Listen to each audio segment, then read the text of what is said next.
Hi. Cool that you came here. So I'm Johannes Rudolph. Usually I'm part of the spray team and work on Akka HTTP, and yeah, usually I work on this nitty-gritty protocol stuff, and in my free time I thought, yeah, I'm doing something fun. So yeah, I started collecting some numbers about Scala source code. And so why am I doing this?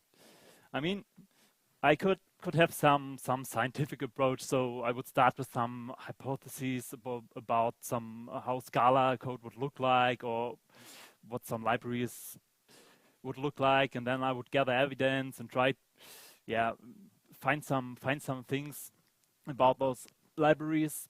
I would have to try to prevent biases by, for example, correcting for code size and stuff like that.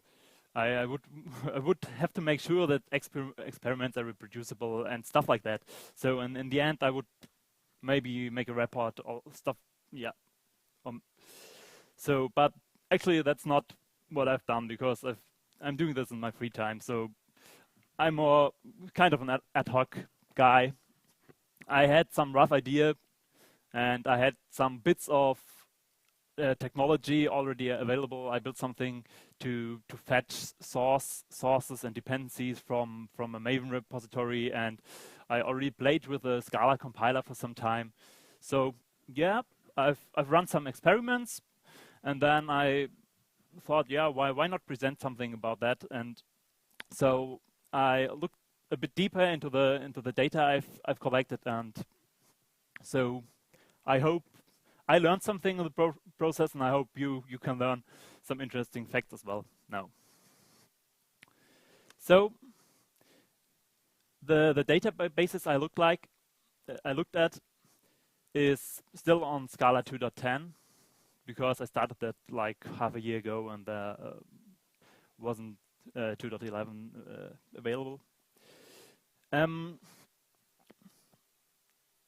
Still, I had to choose some libraries to look at, and when I finally collected the final list of libraries, I just looked at the libraries announced in the final 2.11 release announcement list. So I just took all of those libraries with their Maven identifiers and put them into my machine and crawled through every of them, and yeah, so in the end it became 50 libraries, and so in the end I had about 200 megabytes of JSON files with some analysis output. So let's see. So these are the libraries. They are sorted by lines of code. So the biggest one by far is the Scala compiler. So many of the results you will see are heavily biased by what's in the Scala compiler, because it's just so big in comparison to everything else. Yeah, I mean, maybe you can find your favorite library in here. So here's a list of the biggest and the smallest ones. So Scala compiler is at the top, like it's double the size than the next one, which is Scala test. Yeah, it's mostly main Scala libraries, which are very big, and at the end there's some fringe stuff which was also included in the release list, and I thought I take everything I can get. So in the end, I had like 260,000 lines of code, and actually these are really lines of code which are reported by the compiler, where the compiler reports some kind of AST element in this line.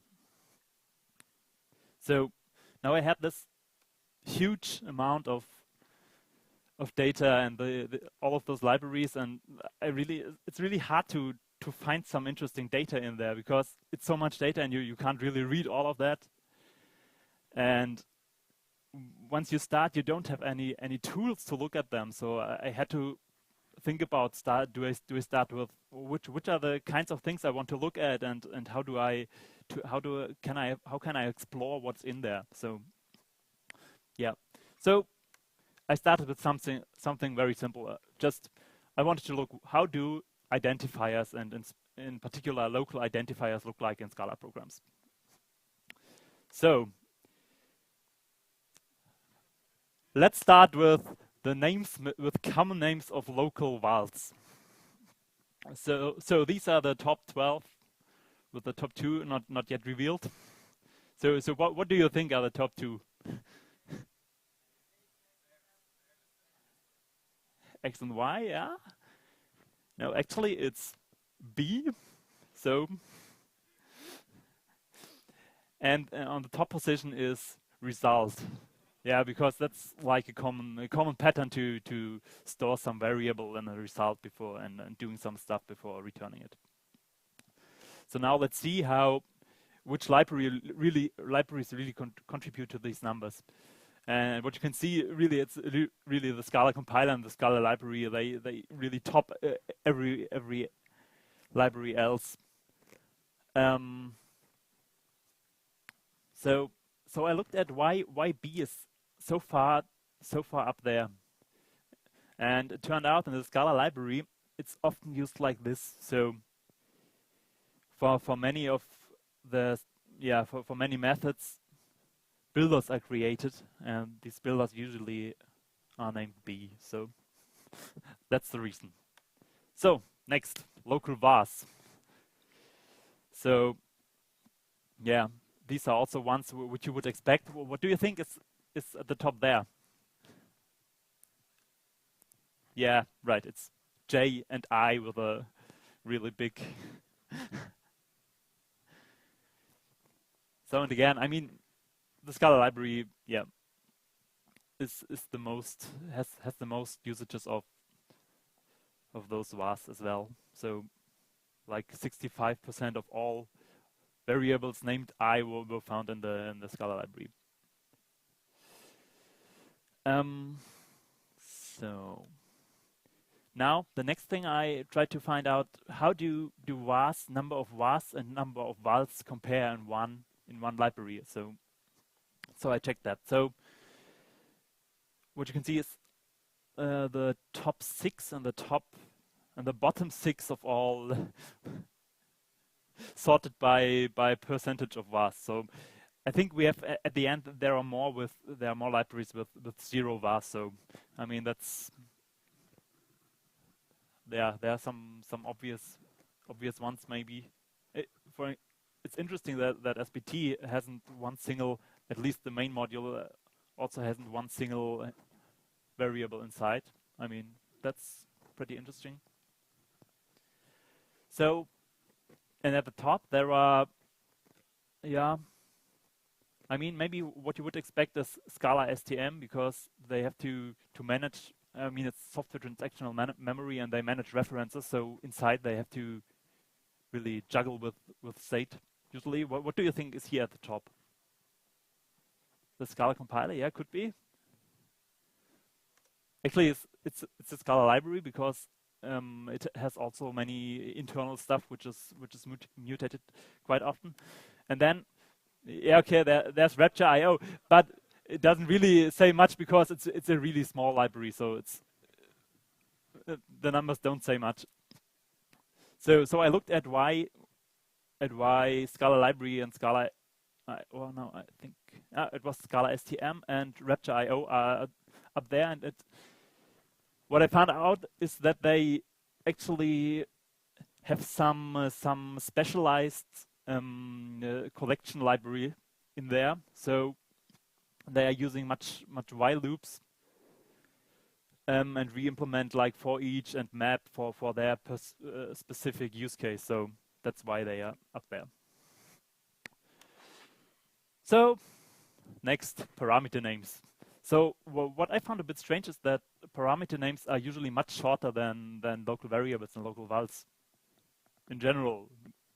Not all of them, but most of them. What do you think is at the top there? Yeah, X is in there, but what is the top one? Yeah, it's F. And Why it's F? It's mostly because F. It's because of the libraries which make heavy use of higher order functions. So scalaz is at the top there. Okay, so yeah, here's an example. I copied some definitions from scalaz, where you have functions as parameters. So now I really I collected all of those local things, local variables, local vars, and local parameters, and then made another diagram where you can see how they relate. And in the end, it's like the parameters are much more than local vars, obviously, because yeah, I mean you have many of them, and also those F has much more occurrences than anything else. What you also see in there is like things like tree and sum, which is stuff from the compiler, which is so big that it really turns up quite big here. Okay. So then I thought, okay, let's make a statistic how long are local identifiers in average and in particular. So what you can see, most local identifiers, so it's the same databases as this diagram. The most are really of length 1. So it's about, I think 25% are just 1 character long, and the average is about 3 characters long. So if you compare that across libraries, it looks like that. So there are some libraries, so it's again split between bottom ones, between ones with the biggest average length, and the top ones with the smallest one. So it's hard to comment on that. So I can't really say what it means. I mean, maybe you can guess what the top ones are, but yeah. Any idea what the top ones are? With the shortest identifiers. So there's one very special one, which is like a library which generates stuff for scalaz, which is here. So the funny thing is that the longest identifier it has is like _110. So that's the longest one in the whole library. So that's the reason it's turning up so far up here. Yeah, and really the top spot is scalaz again, because yeah, probably mostly because of F again, because it's used so often in scalaz. So basically I've got the same data in another diagram where I put those top 3 and bottom 3 libraries again here. So it's like a histogram where you can see how libraries, how the length of the identifiers differ between libraries. So if we look at scalaz, and we've seen that most of them are one character long, but you also see that 90% of all identifiers in scalaz are only less than or equal to 2 characters long, and yeah, only a few are longer than that. And as I said before, apply builder is a very special one, which I included for some reason. But yeah, you can see it has almost all of them are 2 characters long. While when you look at the bottom, we can see that most of the identifiers defined in other libraries are just more evenly spaced over the whole spectrum of identifier lengths. So I think that's it for identifiers.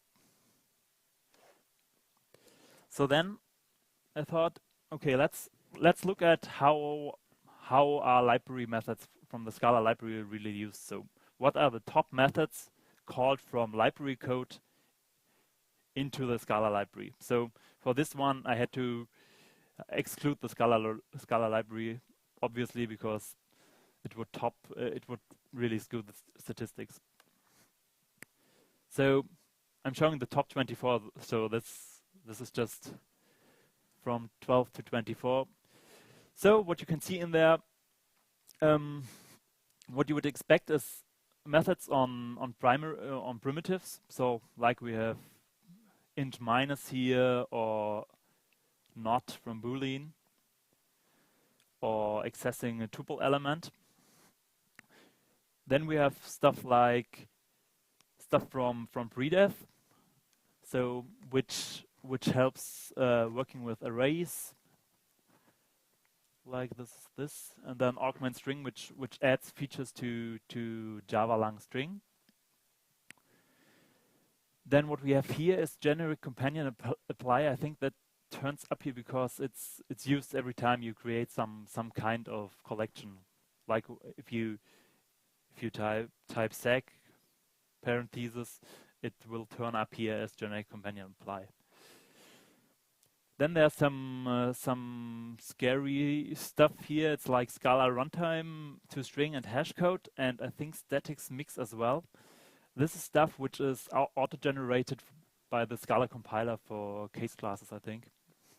So yeah, libraries that use case classes much will have many calls to those methods. And so I'm switching to the top ones.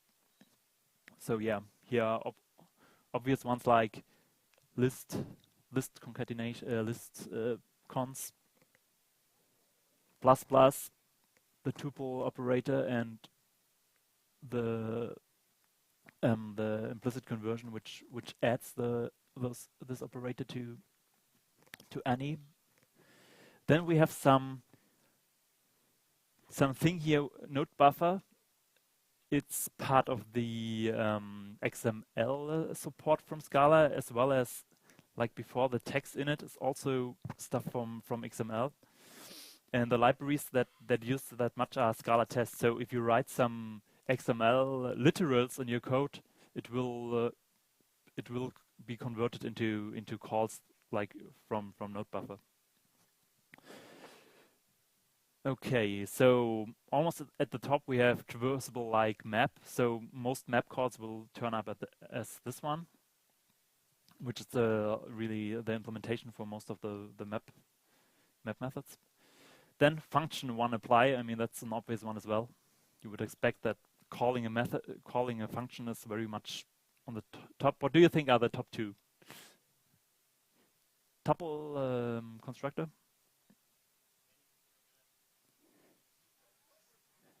Any to string add. It's sum apply, actually, and at the top is Boolean and. So that's used so much, obviously, so that it's got the top spot. So now, so this is the same table, just filtered by, so it's just Scala collection methods.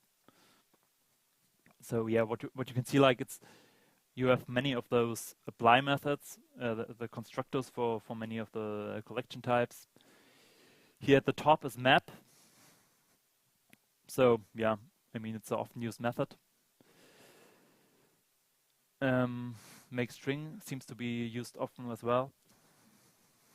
Maybe it's good to see that for each is so much more down than map. So maybe people are using functional stuff pretty well. So now I thought, let's see how is predef used, because there was some ongoing criticism how many definitions are there in predef, and should there be less, or so what is really used from predef? So yeah, if we look at that, at the bottom we have a certain require, yeah, that's expected. Then we have set and map constructors, which are just shortcuts in predef. Implicitly seems to be used quite well.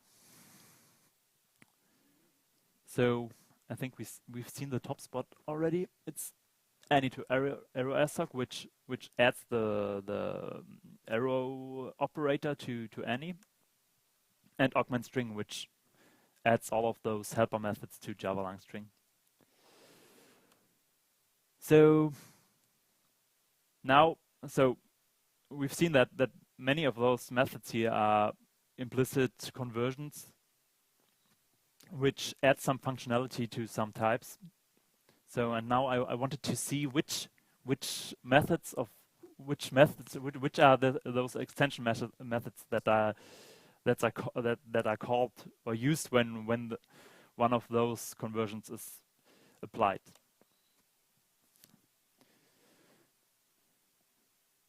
So, yeah, many of those are really string methods. What I'm really wondering is that so many people seem to use augment string .star because is it really useful? I mean, you don't know.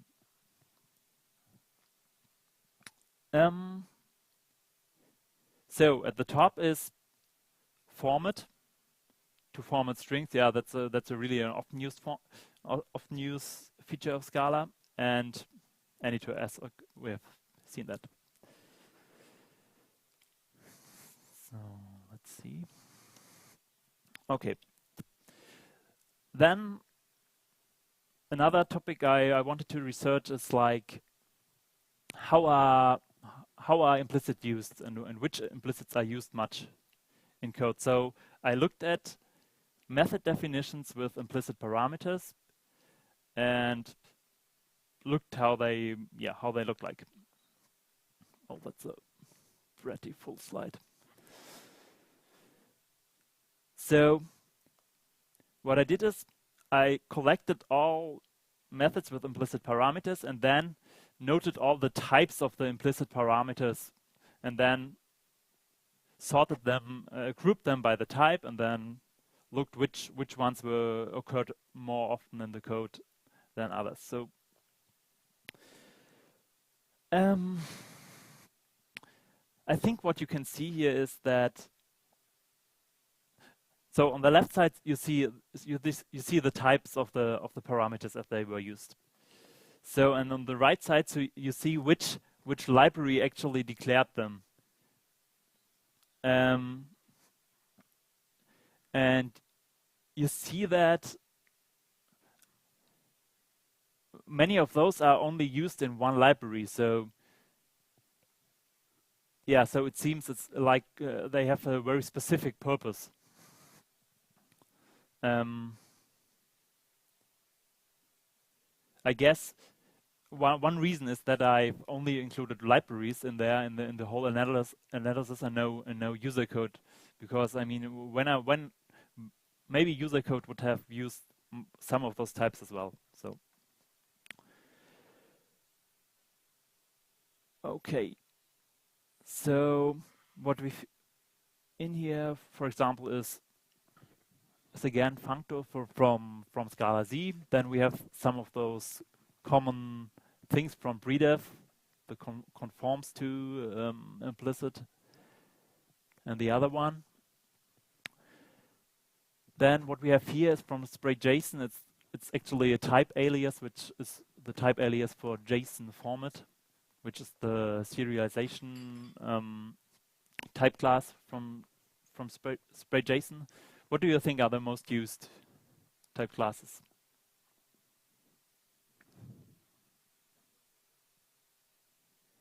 Yeah, maybe, but it's only used in the Scala library. Ordering, no. Actually, it's again something from apply below, which is, yeah, not really relevant here. But in the end, it was function 1, because it's basically a implicit conversion, right?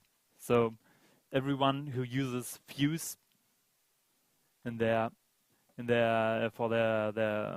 methods will end up with an implicit parameter of type function 1.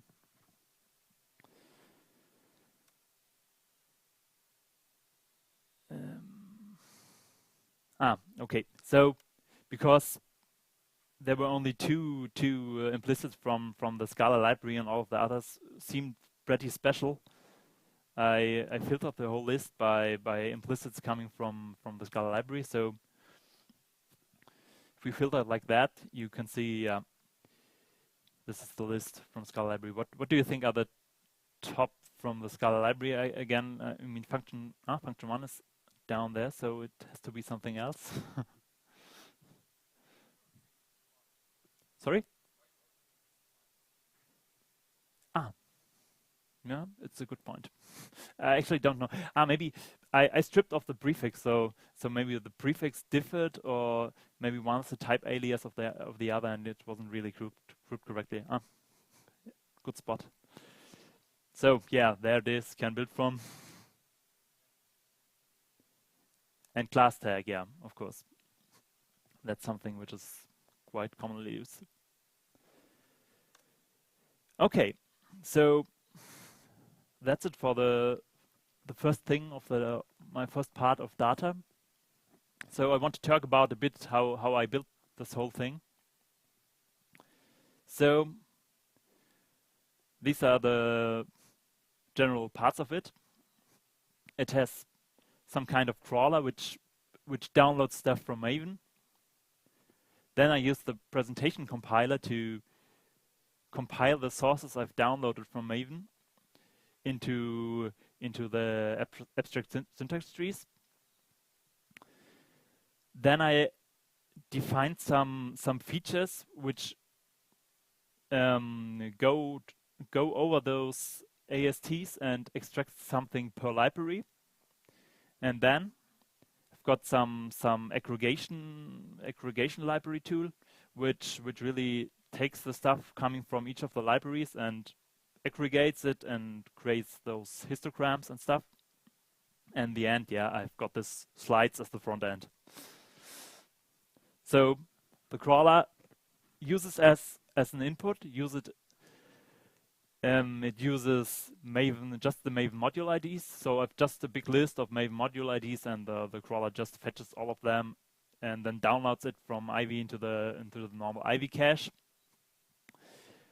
And then I analyze what I've got. So I collect the one source jar and all the binary dependency jars, and yeah, so I know what I need to compile a library. And I've used the SBT Ivy wrapper to really get this data, which is it's not much code. It's like 10 lines of code to fetch all of the necessary stuff for one library. So the compiler takes those sources and dependency jars, initializes the presentation compiler. The presentation compiler is the stuff which is used for the IDE to provide all the features of the IDE as well. And I built a thin wrapper layer on top of the presentation compiler, which gives me access to run simple queries over the source trees.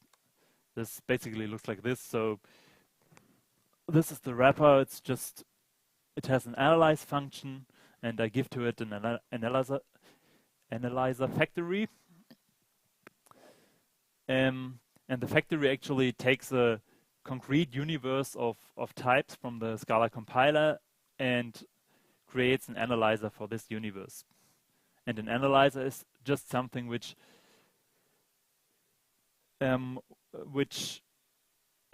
looks at every tree and can return something. And usually here on top in this analyze method, I require an analyzer factory of type option of t. So I can usually decide here if I want to return something for a tree or not. So yeah, usually I'm not interested in every tree, but in some. And then this function will return me all of those values which were returned by the analyzer. So this is one usage of that. Basically, it's a bit stripped down.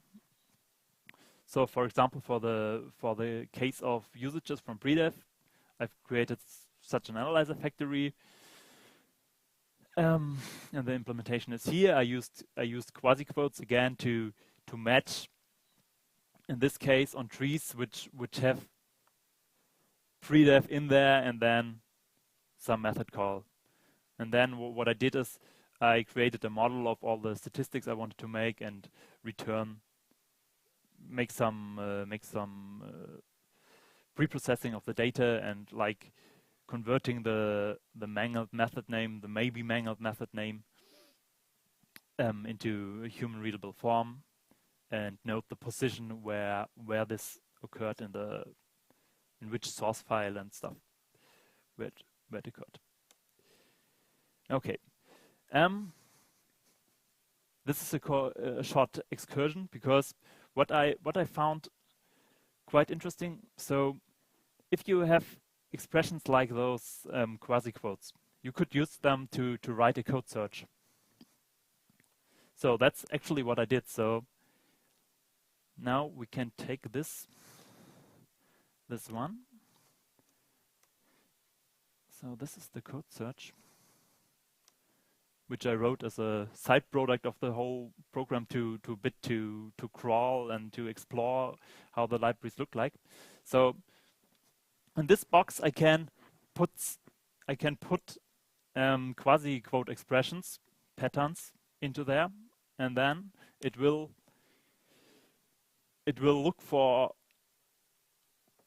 occurrences in the libraries. So what it does in the back end is it spawns for every library, spawns one compiler and keeps it running. So I mean you need really much memory to support all of those 50 libraries, but I think here I've just loaded 2, otherwise it's just too slow. But that's really a useful tool because I mean there are so many things you can look for, like for example you can search for trees which represent oh, it's a bit small, which represent a literal string, for example, and then match using a pattern matching, regular expression pattern matching string interpolator to look for example, for all strings containing ABC. So we can run that. Oh, okay. I think we don't find anything. Looking for error. F. Yeah. So yeah, for example, error. We find some error messages from SprayCan this way. So, or we can look for example, we can also look for integer constants. And funny enough, yeah, we find some chars inside of SprayCan, which is, by instance, the asterisk operator. So this is quite cool. I hope, yeah, I can make it public at some point, because it looks like a useful tool for many purposes. Okay.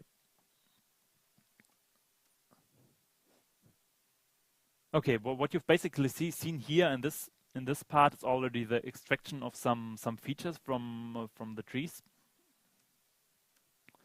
So what I do in the extraction phase, I extract one aspect of interesting things from the code. Some features I implemented are collect identifiers, which go through all of the source code and collect identifiers and their names and their lengths and stuff like that. Or the other one is SCALA-LIBRARY references. And the output is one JSON file of the model I've created for this particular statistic, which is then serialized to disk, so that I don't have to run it every time I restart the statistic for some reason.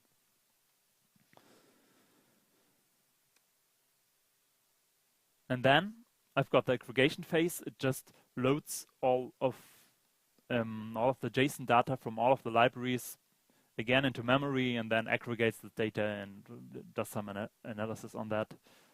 Again, it's like examples are common identifiers or like the local identifier histogram you've seen before.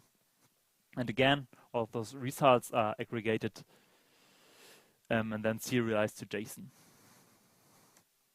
So the front end is basically the only front end I have right now is this presentation. So this presentation directly fetches all of its data directly from those JSON files, and it renders all of those tables on the fly.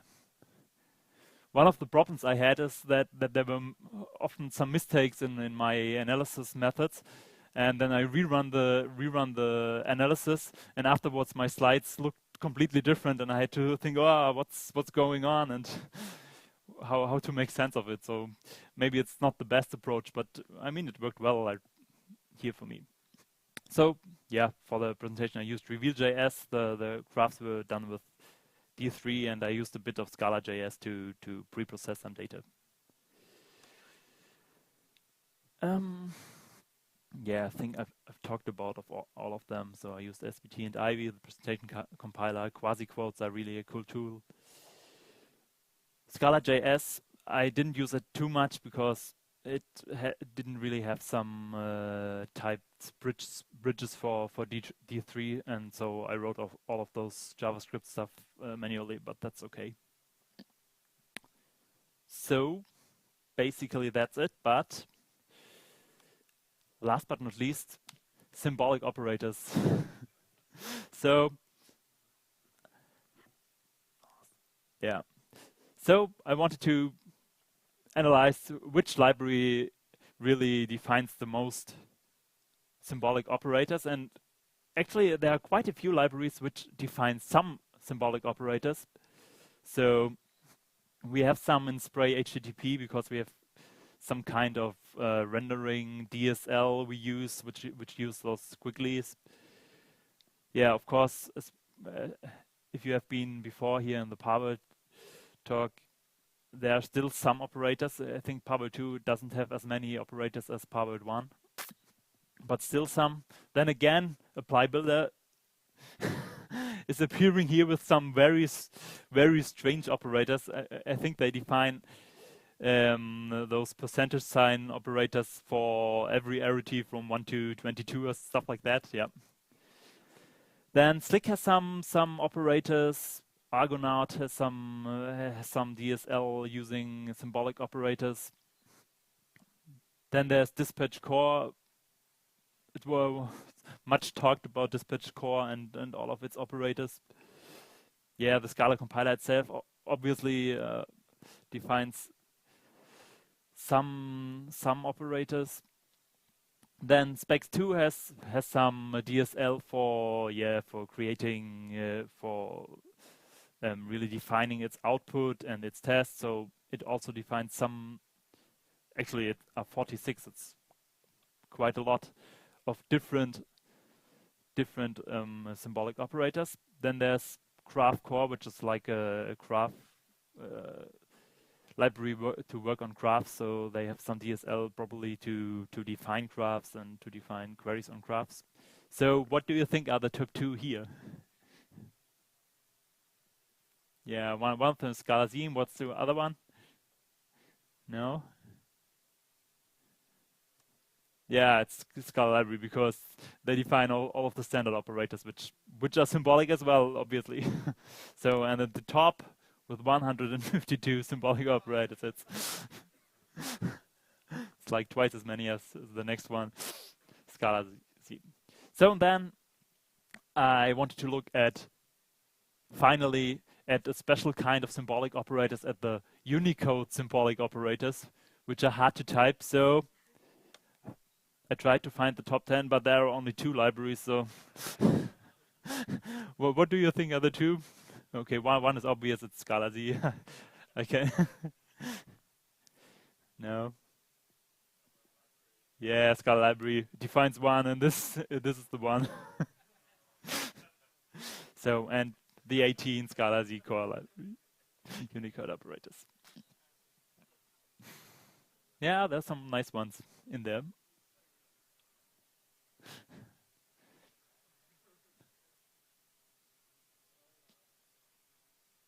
Cool. So basically I'm done. My summary is I had much fun. Code is data, so if you can make use of it, so please do. That's it.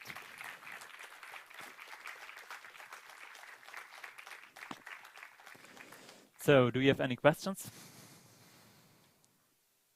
Yeah.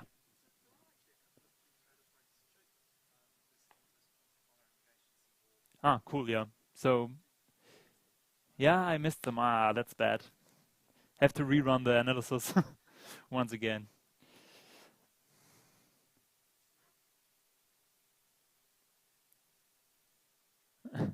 Anything else?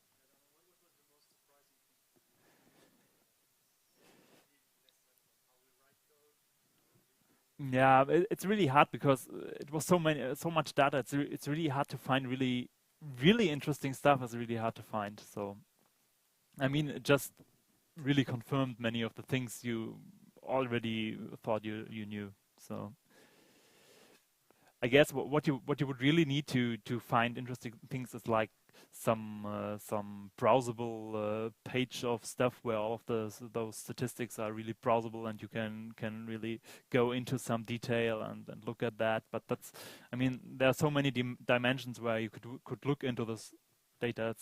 I mean, it's hard to do. So, nothing special comes to mind right now. Anyone else?